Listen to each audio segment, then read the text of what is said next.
नमस्कार। आज हम जरा गहराई से बात करेंगे आपसी सहमति से तलाक पर, मतलब म्यूचुअल कंसेंट डिवोर्स की जो प्रक्रिया है उस पर। हमारे पास जो जानकारी है वो हिंदू विवाह अधिनियम 1955 पर आधारित है। तो कोशिश रहेगी कि इसे बिल्कुल आसान शब्दों में समझें। भाई क्या शर्तें हैं, क्या करना पड़ता है और क्या ध्यान रखना चाहिए। चलिए इसी पर बात करते हैं। बिल्कुल। देखिए, ये प्रक्रिया असल में उन कपल्स के लिए है जिन्हें लगता है कि भाई अब उनकी शादी चल नहीं सकती और वो शांति से अलग होना चाहते हैं। और ये हिंदू मैरिज एक्ट का सेक्शन 13B है जो इसे गवर्न करता है। मकसद यही है कि बिना किसी पर दोष मढ़े आराम से कम लड़ाई झगड़े में चीजें निपट जाएं। और हाँ, ये हिंदू, बौद्ध, सिख और जैन इन सभी पर लागू होता है। अच्छा, तो सबसे पहले ये बताएं कि इसकी बुनियादी शर्तें क्या हैं, मतलब कौन अप्लाई कर सकता है इसके लिए। हाँ, तो इसमें 4 मुख्य बातें हैं। पहली, कि शादी को कम से कम 1 साल पूरा हो गया हो। 1 साल, ओके। दूसरी, कि जोड़ा यानी पति पत्नी कम से कम 1 साल से अलग रह रहे हों। और इसमें एक दिलचस्प बात है, वो सुरेश्ता देवी वाले केस से सामने आई थी कि अलग रहने का मतलब फिजिकली अलग अलग घरों में रहना ही जरूरी नहीं है। अगर आप एक ही छत के नीचे हैं पर पति पत्नी की तरह नहीं रह रहे तो उसे भी कानूनन अलग रहना माना जा सकता है। आज ये तो काफी अहम जानकारी है। और तीसरी शर्त? तीसरी ये कि तलाक का फैसला दोनों का अपना हो, मतलब पूरी तरह फ्री कंसेंट, बिना किसी दबाव, फ्रॉड या धोखे के। बिल्कुल साफ सहमति। हाँ, और चौथी शर्त है कि अब सुलह की कोई गुंजाइश बाकी न बची हो। उन्हें लगना चाहिए कि अब साथ रहना मुमकिन नहीं है। ठीक है, शर्तें समझ आ गई। अब ये प्रक्रिया चलती कैसे है? मैंने सुना इसके 2 स्टेप्स होते हैं। हाँ, बिल्कुल सही सुना आपने। पहला स्टेप है फैमिली कोर्ट में एक जॉइंट पिटिशन फाइल करना, मतलब दोनों मिलकर एक अर्जी देते हैं।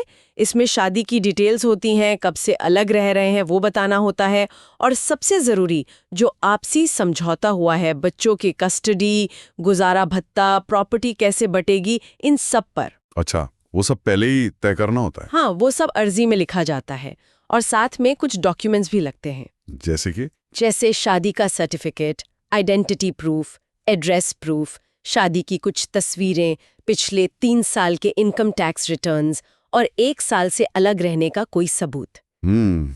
काफी कागजी कार्रवाई है। थोड़ी तो है। तो ये पहली अर्जी देने के बाद पहली सुनवाई होती है। उसके बाद कोर्ट आमतौर पर 6 महीने का एक कूलिंग ऑफ पीरियड देता है। 6 महीने सोचने समझने के लिए? हाँ, बिल्कुल। ये वक्त इसलिए दिया जाता है कि शायद कपल्स अपने फैसले पर दोबारा सोचें, या हो सकता है कोई सुलह का रास्ता निकल आए। ये पीरियड मैक्सिमम 18 महीने तक जा सकता है अगर दूसरी अर्जी टाइम पर ना दी जाए। लेकिन ये तो 6 महीने का इंतजार है। क्या ये हमेशा हर केस में जरूरी होता है? मैंने अमरदीप सिंह और शिल्पा शैलेश वाले केसेस का जिक्र सुना था। उनमें कुछ अलग बात थी शायद। हाँ, आप बिल्कुल सही कह रहे हैं। ये एक बहुत महत्वपूर्ण पॉइंट है।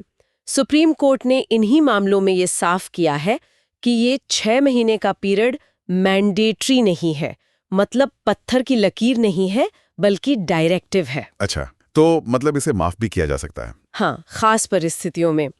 जैसे मान लीजिए अगर कपल पहले ही काफी लंबे समय से अलग रह रहा है, 1.5 साल से भी ज्यादा, उनके बीच सारे मुद्दे सुलझ चुके हैं, एलिमनी, कस्टडी सब तय हो गया है, और अब और इंतजार करने से सिर्फ उनकी तकलीफ बढ़ेगी।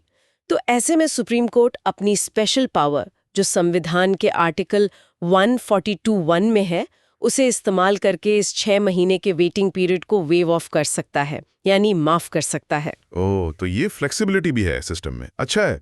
तो इस कूलिंग ऑफ पीरियड के बाद क्या होता है, चाहे वो 6 महीने का हो या माफ कर दिया गया हो? उसके बाद दोनों पार्टीज को कोर्ट में सेकेंड मोशन फाइल करना होता है, मतलब एक और अर्जी देकर कंफर्म करना होता है कि हाँ, हम अभी भी तलाक के लिए सहमत है।